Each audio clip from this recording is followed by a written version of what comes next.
We're putting the twist to this Cranberry Twister Iced Tea.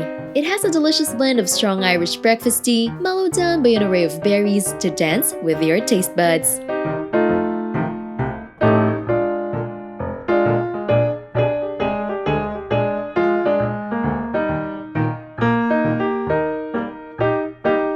You want to start off by placing the Stash Irish breakfast tea bags into a pitcher.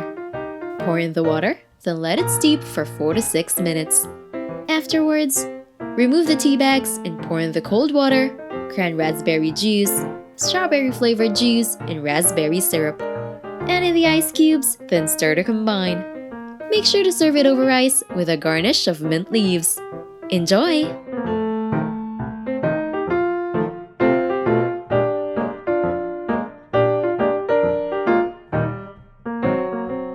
Don't forget to hit like, subscribe, and turn on that notification bell to catch more easy and tasty dishes to try at home.